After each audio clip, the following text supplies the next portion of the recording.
in the Anglo-American world, where we see this huger and huger use of big data and profiling of students, and the way of treating students like they are trivial machines, that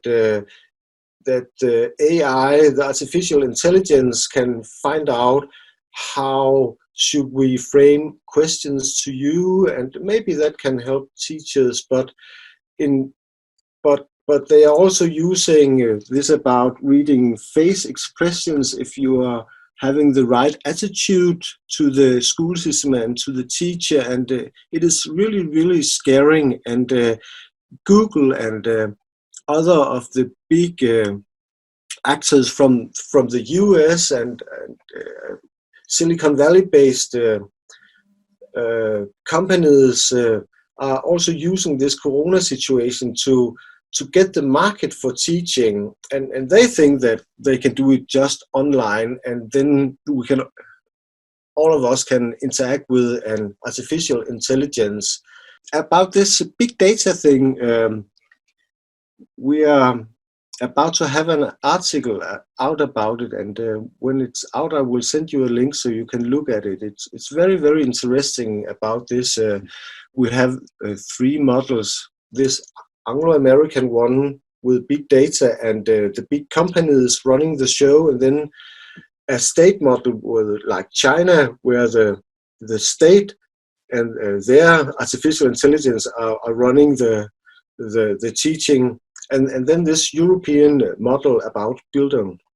So I think that you will find that interesting when it's out.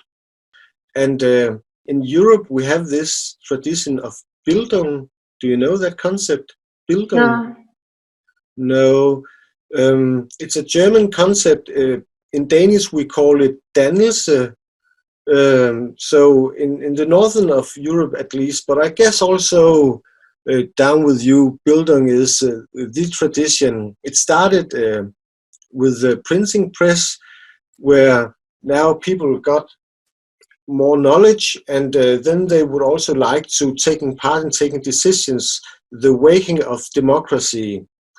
And then the philosophers, Spinoza, for example, but later Kant, the Enlightenment philosophers had this idea that if we were providing the citizens with Bildung, then learning them not only the hard stuff about reading and writing and physics and the other hard topics, but also how to behave in relation to other people, how to talk in a good way, and especially when it comes to writing.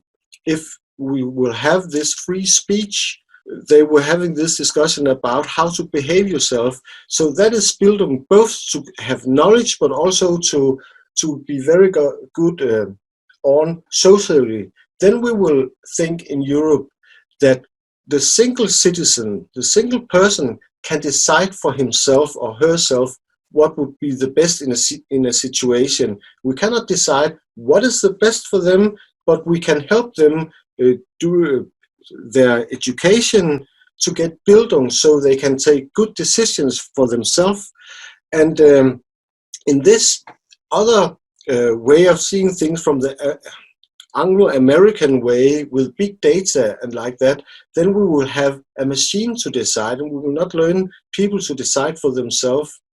So I would say that within the Bildung tradition, we would really, really like the smart media, but we would not like to be profiled and to just have an artificial intelligence as our teacher.